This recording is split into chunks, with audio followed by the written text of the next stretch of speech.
Tajdu li għandek bżonn xi ħaġa ħaj jiġi, jiltaqa' miegħek, ħajtkellmek u jekk hemm problema li jista' jgħinek fiha, ħajjagħmel minn kollox biex jgħinek. Ambizzjuż. Ejja ngħid ħajja impenjata. Taqbad ħafna commitments li għandu l-ħafna xogħol, postijiet li jrid ikun fihom, xogħol fl-istess ħin.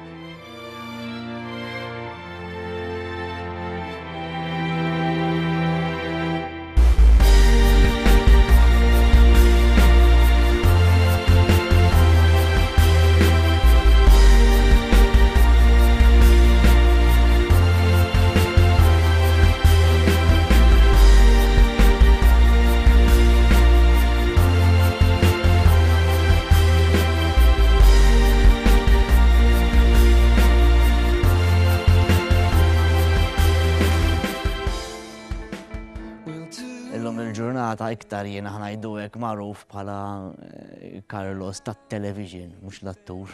Tifhem, ġifieri anke bħala attur ħafna nies ma jiġux it-teatru. Teatru għandu limitu ta' udjenza, ma' television jidħol fid-dar ta' kulħadd. Carlos sirt nafu waqt play u numru ta' atturi Maltin kienu magħżula biex jinterpretaw numru ta' karattri minn Shakespeare. U jien niftakar kont qed nagħmel 3 karattri u Carlos kien wieħed mill-atturi magħżula wkoll. Ma' Carlos kont għamilt ukoll dram tal-passjoni jismu Tamara. Dimt reenactment ta' Julius Caesar, konna Brutus u Cassius. U satira l-aħħar play li għamilna konna żewġ main roles fl-imkien. The bottom line huwa ħabib, anzi huwa wieħed mill-ikbar ħbib tiegħi. Naħseb l-ewwel ħaġa li ħdimt miegħu kien meta interpretajt ta' meta kont ser Desire Giselle. Imbagħad wara Giselle naħseb kien Evangelisti, meta kellu l-parti ta' Sean. Imbagħad naħseb kienet it-teatru, ħdimna f'Tamara flimkien. Jiena naħseb li Carlos bħal atturi oħrajn huwa attur ta' impenn u attur ta' dedikazzjoni. Jiena dejjem ngħid li mhux jinfittix t-teatru ma hu saplili. Jiena it-teatru bidinni tani karattru. Tista' tgħid li teatru kien l-Università tal-ħajja ngħidu hekk għalija. Il-medium tat-teatru kien li għeni inkun bniedem aktar spiritwali, għeni nibda nejjem aktar fija nnifsi, għeni ħafna wkoll biex nrabbi iktar konfidenza fija nnifsi, meta kont żgħir. Kont persuna li self-esteem tiegħi kien diżastru. L-ewwel stepping stone ma kienx it-teatru, kien il-futbol. It-tieni stepping stone kien il-modeling u mbagħad true modeling bdejt it-teatru. Darba kont qiegħed f'lecture u l-lecturer kien qalinna t-teatru jgħid fiċċija tar-ruħ. Skoprejt li t-teatru jkissillek letteralment il-ħitan kollha mistħija, biża. Once li kissir dawk, inti ġejt persuna libera. Kull karattru li għandek tinterpreta l-ewwel mandu jibda minn ġo fik. Ġifieri tissib l-affarijiet li hemm ġo fik li jaqblu mal-karattru. Diffiċli biex nassoċja bniedem karattru li huwa kompletament jiġbaħ il-Carlos u jħobb jinqala l-barra. F'Carlos nieħu gost naraħ jaħdem għax tara dak l-element li qed jagħmel ix-xogħol b'passjoni u b'imħabba ċertu element ta' gost. L-aqwa kummenti fuq xogħlu ma ngħidhomx jien. Jekk trid tkun taf Carlos kif inhu bħala attur ħares lejn ix-xogħol tiegħu. Dak li għamel lejn dak li esplora bil-karattri tiegħu fejn mar bil-karattri tiegħu. L-iktar li tani popolarità orrajt kien ċertu karattru ma kollha jkollok lilek innifsek fihom, ġifieri ishom it-tfal tiegħek kollha u m'hemmx preferenzi. Jiena nuża ħafna s-sistema meta niġi biex nipprepara karattru, jiena persuna li nidħol deep anke fil-psikoloġija tal-karattru, mhux ġast minn barra, jien ma nemminx għall-inqas b'acting minn barra. Naħseb għal television sissa l-iktar karattru diffiċli li kien fl-Evangelisti, Marcus. Kien persuna li għadda minn perjodu diffiċli, ra persuna tmut qudiemu, tiġi maqtula qudiemu, żviluppat l-OCD.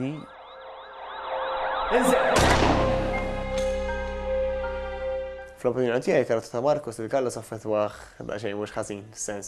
Affettwah xi ftit jewweż lil-Carlos li persona, anke l-movimenti li kien jagħmel bidu, kellimna jibda sejjer hekk, dak il-movimenti li kienu ta' Marcus imma fil-verità affettwah xi ftit jewweż il-Carlos. Marcus niftakar jgħidli li Inspira ruħu għalih minn żewġ personaġġi partikolari, wieħed karattru ta' Johnny Depp fi Sleepy Hollow u wieħed persuna mill-belt li ma nafux. Kien karattru illi kiber ħafna fih. Kien iħobbu ħafna dal-karattru, baqa jsemmiħ għax Markus literalment bniħ u. Pero l-iktar wieħed naħseb saħħtu lin-nies assoċjawni miegħu kien karattru partikolari li għamilt serja li kien jisimha Giselle u l-karattru kien jismu Sergio. Kien karattru deep ħafna fejtlu emozzjonijiet, kull tip ta' emozzjoni, għax da ma kienx ħażin biss kellu t-tajjeb tiegħu wkoll. Però għall-biċċa kbira l-parti tista' tgħid 90% tas-serja kien karattru kattiv ngħidu hekk. Bil-karattru ta' Markus, prova jesplora xi ħaġa li f'Sergio ma kienieċ. Jiena naħseb li l-Carlos kien hemm diversi karattri li jaffettwaw lilu bħala persuna. Forsi l-iktar wieħed li ġini f'moħħi b'mod awtomatiku huwa il-parti ta' Ġesu Kristu. F'numru ta' drammi differenti ħareġ xi ħaġa mill-karattru ta' Kristu u stess jgħid li anka tant dal-karattru fisser għalih li hu stess mar u sifer l-art imqazza. Kemm il-darba kien qalli li hu xtaq jimxi fil-postijiet li jsemmew fil-Vanġelu li jara il-bini li jmur flort fej talab Kristu qabel ma sallab li mar fuq il-Golgota li mexa l-istess toroq li il-Vanġelu jgħid li Kristu mexa. Pala Sergio Iva, pala Sergio fimni taqla botti li jkunu umoristiċi ċajtira tifhem ismu ħallihom issawwathom x'tanni. Minnaħa l-oħra għaddejt minn esperjenzi wkoll fejn in-nies jassoċjaw ħafna ma' Kristu fejn anka kien hemm sitwazzjonijiet fejn nies jaħsbuh Kristu. Darba kelli esperjenza partikolari fejn kont qiegħed il-belt u ġiet sister li nafa fuqi li isma' lawint ma jmissekx tistħi tagħmilha ta' Kristu u mbagħad tmur tagħmel dawk il-pastazati fit-television. Dawna niftakarlu isemmi kif kien hemm xi tfal u qalulu anke aħna għandna tip ta' sejf żgħir. U dak Carlos baqa'. Jiena speċjalment teatru manka television għamilt minn kollox jiġifieri. Għamilt il-parti ta' Kristu imma mbagħad għamilt il-parti ta' persuna posseduta mix-xitan, The Tragic History of Dr. Faustus fejn kelli naqsam salib minn nofs. Għalija mhux minix naqsmu jien ma huwa l-karattru, ma ddejjaqt nagħmel xejn ġifieri, attur għandu jkun liberu li ovvjament karattru tittażlu qabel inti imma. Jekk inti m'intix bniedem liberu, diffiċli tasal. Acting huwa freedom but within a frame. Ġifieri jekk inti ma tkunx persuna libera. Eżempju nsemmu każ partikolari li jinqala ħafna drabi, just a kissing scene. Niskanta kemm nara atturi, mhux studenti, atturi li jistifjaw ruħhom, jistifjaw ġibta li ma li jħossuhom skomdi ħafna li jagħmlu sempliċement daqsxejn bewsa. Diffiċli ħafna biex tinterpreta ċertu karattri jekk inti ma tkunx liberu. Minn hemmhekk beda l-isem iberren f'moħħi li nsemmih free spirit acting. Free spirit għandha approach uman ħafna. Il-proċess artistiku fi free spirit huwa proċess interessanti immens.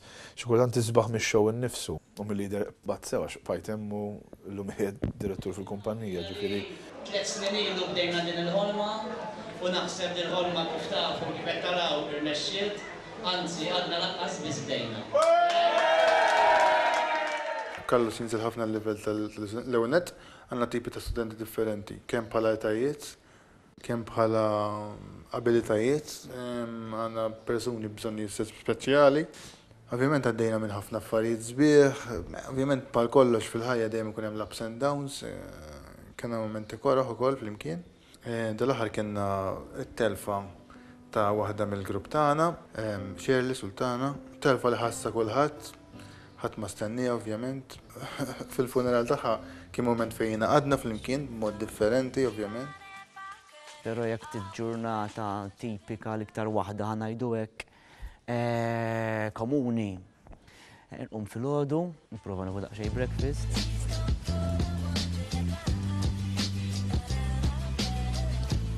Bad newsib ix-xogħol, jew immur sa fuq il-monti, jkun hemm ħija qiegħed fuq il-pot, eżempju hemm ġranet partikolari, eżempju t-tlieta u s-sibt li nkunu daqsxejn iktar biżi mill-ġranet l-oħra mmur.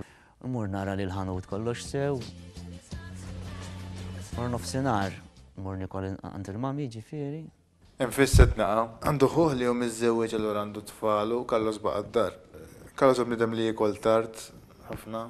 Fej jisib jieqaf u jiekol. Carlos huwa għet mill-iktar nies impenjattivi li naf u minkejja dan nilaħħaq ma' ħafna affarijiet u kemm jista' jagħti l-input f'kollox. Għandu l-iskola, għandu x-xogħol, għandu l-familja, għandu l-ommu li vera jħobb, għandu l-business personali. Meta bdejt eżatt, meta bdejt id-dinja tat-teatru, ġifieri.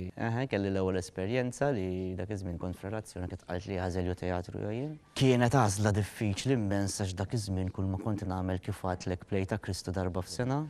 Anka familjari tiegħi jiġifieri kienu ħadwa kontri jew kieku jien għażilt it-teatru mhux il-din it-tfajla. Carlos huwa dak, huwa kif inhu, jew tieħdu kif inhu jew xejn, ġifieri ma tantx jagħmel kompromessi fuq dawn l-affarijiet. Ma Carlos taqt ħafna. Jien joqtolni kull darba bid-daħ, kull meta jiddeċidi li jkanta fil-pubbliku, kolli nammettija, jibda jistona, iktar ma jistona aktar jħossu tajjeb. Dik jien ma nifhimiex. Tħaqna ħafna waqt rehearsal minnhom f'dik li semmejt qabel Tamara.